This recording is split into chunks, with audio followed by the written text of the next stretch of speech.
Hi நண்பர்களே, நலம் 360 சேனலுக்கு உங்களை அன்போடு வரவேற்கிறேன். இன்றைக்கி நம்ம வீடியோவில் எதை பற்றி பேச போகிறோன்னா, நம்மளோட வாழ்க்கையில் அடிக்கடி சமையலில் பயன்படுத்தப்படும் ஒரு அருமையான காய்கறி பற்றி தான் இன்றைக்கி நம்ம பேச போகிறோம். அது என்னென்னா, அது தாங்க முள்ளங்கி. முள்ளங்கி நம்ம வீட்டு சமையலறையில் அடிக்கடி வரும் ஒரு சுவையான, ஆனாலும் சிலருக்கு சின்ன பிள்ளைய வயசுல இருந்தே பிடிக்காத காய்கறி. இதில் இருக்கும் மருத்துவ குணங்கள் என்னென்ன, இந்த முள்ளங்கியை எப்படி நம்ம சாப்பிடணும் அப்படின்றத இந்த வீடியோவில் நம்ம தெரிஞ்சுக்க போகிறோம். நார்ச்சத்து நிறைஞ்ச முள்ளங்கியை பலரும் சாப்பிட்ருப்போம். செரிமான ஆரோக்கியத்தை மேம்படுத்தவும் நம்மளை ஆரோக்கியமாக வச்சுருக்கோம். இந்த முள்ளங்கி ரொம்பவே அவசியமான ஒன்று. இந்த முள்ளங்கி யாரெல்லாம் சாப்பிடலாம், யாரெல்லாம் சாப்பிடக்கூடாது, இதோட நன்மைகள் என்ன, பக்க விளைவுகள் என்னென்னு இந்த வீடியோவில் நம்ம தெரிஞ்சுக்க போகிறோம். அதுக்கு முன்னாடி நலம் 360 சேனலை சப்ஸ்கிரைப் பண்ணாதவங்க சப்ஸ்கிரைப் பண்ணிக்கோங்க. மறக்காமல் பெல் ஐக்கானை ப்ரெஸ் பண்ணிக்கோங்க. வாங்க வீடியோக்குள்ளே போகலாம். வேர்லேருந்து கிடைக்கிற இந்த முள்ளங்கியை நம்ம உணவில் சேர்த்துக்கொள்றதால இரத்த சர்க்கரை மற்றும் இரத்த அழுத்த அளவுகளை குறைக்க முடியும். அதோட முள்ளங்கியில் ஆரோக்கியமான செரிமானத்துக்கு உதவும் ரசாயனங்கள் அடங்கியிருக்கு. மேலும் முள்ளங்கியை தினசரி உணவில் சேர்த்துக்கொள்றதால கல்லீரல் கோளாறுகளை நம்ம சரி செய்ய முடியும். நீர்ச்சத்து அதிகம் நிறைஞ்சிருக்க காய்கறிகளில் முள்ளங்கியும் ஒன்று. வெள்ளரிக்காயில் உள்ளது போலவே அதிக அளவு நீர் இதுலேயும் இருக்குது. அதாவது 100 கிராம் முள்ளங்கியில் 93.5 கிராம் நீர் சத்து தான் இருக்குது. ஊட்டச்சத்து நிபுணர்கள் இதை அடிக்கடி பரிந்துரைக்கிறாங்க. இந்த 100 கிராம் முள்ளங்கியில் என்னென்ன ஊட்டச்சத்து இருக்குன்னு இப்போ நம்ம தெரிஞ்சுக்கலாம். Calorie 11 kilo calorie. மொத்த கொழுப்பு 0.1 gram. Sodium 39 milligram. Potassium 233 milligram. Carbohydrate 3.4 gram. நார்ச்சத்து 1.6 கிராம். சர்க்கரை 1.9 கிராம். புரதச்சத்து 0.7 கிராம். Vitamin C 24%. கால்சியம் 2%.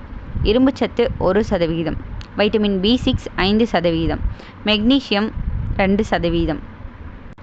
இந்த முள்ளங்கியில் இவ்வளோ ஊட்டச்சத்து இருக்குன்றது எனக்கே இப்போ தான் தெரியுது. இந்த முள்ளங்கி அதோட நிறம், வடிவம், அப்புறம் அளவை பொறுத்து பல வகையில் இருக்குது. இந்த முள்ளங்கியோட வகைகள் என்னென்னு இப்போ தெரிஞ்சுக்கலாம். சிவப்பு நிற முள்ளங்கி. இந்த வகை முள்ளங்கியில் தோல் சிவப்பு நிறத்தில் இருக்கும். அதோட சதை வெள்ளை நிறத்தில் இருக்கும். இது இனிப்பு கலந்த கார சுவையுடன் இருக்கும். டைகான் முள்ளங்கி. ஜப்பான் மற்றும் சீனாவை பூர்வீகமாக கொண்ட இந்த டைகான் வகை முள்ளங்கி ஆசிய உணவு வகைகளில் பிரதானமானது. இதை ஜப்பான் முள்ளங்கி அல்லது சீன டர்னிப் முள்ளங்கி அப்படின்னு சொல்லுவாங்க. இந்த வகை முள்ளங்கி நீளமாக இல்லாமல் சற்று உருளை வடிவில் இருக்கும். இந்த முள்ளங்கியோட நன்மைகள் என்னென்னு இப்போ பார்க்கலாம். முள்ளங்கியில் உள்ள உயர்தர நார்ச்சத்து செரிமான ஆரோக்கியத்தை மேம்படுத்த உதவுவதோட மலச்சிக்கலை தவிர்க்கவும் உதவுது. அதோட முள்ளங்கி இரைப்பை குடல் ஆரோக்கியத்தை ஆதரிக்கவும் வயிற்றுப்புண்களை ஆற்றவும் உதவியாக இருக்குது.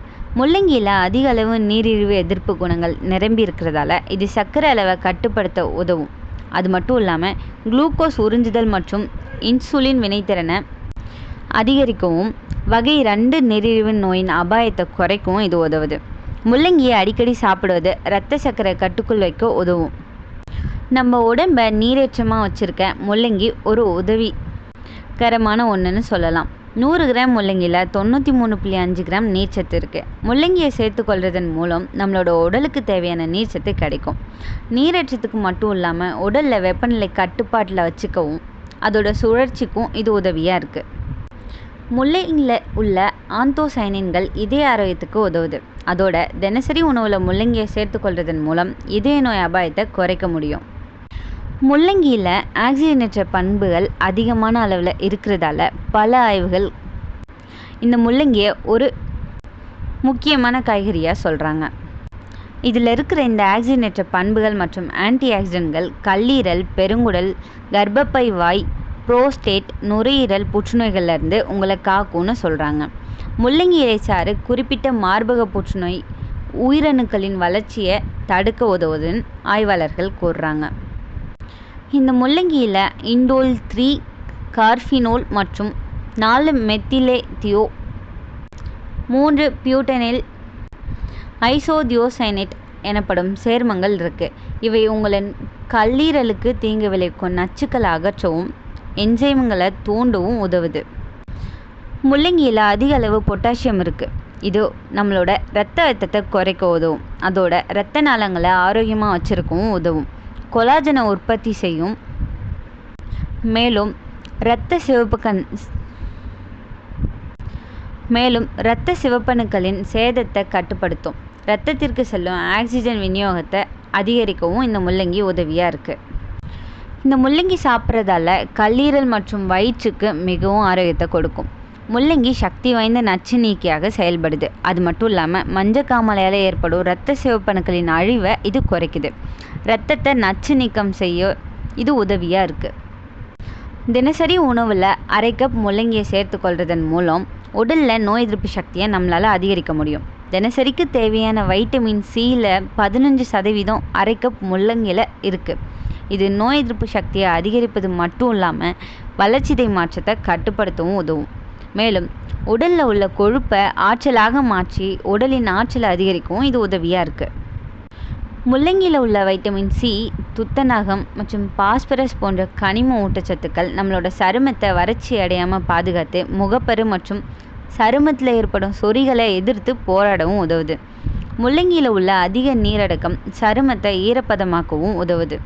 முகத்துக்கு பயன்படுத்தும் ஃபேஸ் மாஸ்க் முள்ளங்கியை வச்சு தயாரிக்கலாம். இதன் மூலம் சருமத்தை ஈரப்பதத்தை தக்க வைக்கிறதுக்கு இது உதவியாக இருக்கும். இவ்வளோ நேரம் முள்ளங்கியோட நன்மைகள் என்னென்னு பார்த்தோம். நன்மைகளோட பக்க விளைவுகள் நிறைய இருக்கும் போல இருக்குது. அது என்னென்னு தெரிஞ்சுக்கலாம். இதை யாரெல்லாம் சாப்பிடணும், யாரெல்லாம் சாப்பிடக்கூடாதுன்னு இப்போ நான் சொல்கிறேன். முள்ளங்கியில் பல்வேறு ஆரோக்கிய நன்மைகள் இருந்தாலும் சிலர் முள்ளங்கி சாப்பிட்றத தவிர்க்கணும். ஏன்னா சில பிரச்சனைகள் உள்ளவர்கள் முள்ளங்கி எடுத்துக்கொள்கிறதால அவங்களுக்கு பக்க விளைவுகள் ஏற்படும். வாயு பிரச்சனை உள்ளவர்கள் இரவு நேரத்தில் முள்ளங்கி சாப்பிட்றத தவிர்க்கணும். இல்லைனா வயிற்று பிரச்சனைகள் ஏற்படுறதோட இரைப்பை அலர்ச்சி உண்டாக்கும், தூக்கம் கெடும். அதோட முள்ளங்கியை சாப்பிடுவதால் உடலில் வாயு உருவாகி உடலில் வலியும் உண்டாகும். இதனால் வாயு பிரச்சனை உள்ளவர்கள் அதிக முள்ளங்கி சாப்பிட்றத தவிர்த்திடலாம்.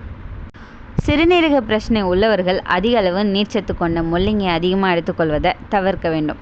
அதோட முள்ளங்கியில் அதிக அளவு பொட்டாசியம் இருக்கிறதால இது சிறுநீரகத்துக்கு நல்லதில்லை. ஏற்கனவே சிறுநீரக பிரச்சனை உள்ளவர்கள் அதிக அளவு முள்ளங்கி எடுத்துக்கொள்ளும் போது சிறுநீரகம் தொடர்பான பிரச்சனைகள் மோசமாகும் அப்படின்றத மறந்துடாதீங்க. முள்ளங்கியை அதிக அளவில் உட்கொள்வதால் குறைந்த இரத்த அழுத்த பிரச்சனை உள்ளவர்களுக்கு மேலும் இரத்த அழுத்தம் குறையக்கூடும். எனவே குறைந்த இரத்த அழுத்த பிரச்சனை உள்ளவர்கள் முள்ளங்கியை தவிர்ப்பது ரொம்பவே நல்லது. இல்லைன்னா மயக்கம், கோமா போன்ற பிரச்சனைகள் ஏற்படும் வாய்ப்புகளும் உள்ளது. அதே நேரத்தில் உயர் இரத்த அழுத்த பிரச்சனை உள்ளவர்களுக்கு முள்ளங்கி நன்மை பயக்கும். ஏன்னா இதில் உள்ள பொட்டாசியம் இரத்த அழுத்தத்தை குறைக்கும். ஆஸ்துமா நோய் அல்லது இருமல், சளி பிரச்சனை உள்ளவர்கள் முள்ளங்கி எடுத்துக்கொள்வதை தவிர்க்க வேண்டும். ஏன்னா குளிர்ச்சி தன்மை கொண்ட காயான இந்த முள்ளங்கியை எடுத்துக்கொள்வதன் மூலம் சளி, இருமல் பிரச்சனை மேலும் மோசமாகும். முள்ளங்கியை ஆஸ்துமா நோயாளிகள், மார்பு சளியால் பாதிக்கப்பட்டோர் சாப்பிட்றத அறவே தவிர்க்கணும். நம்ம உடலில் தேவைக்கு ஏற்ற இரும்புச்சத்து உள்ளவர்கள் முள்ளங்கி உட்கொள்வதை தவிர்க்கலாம்.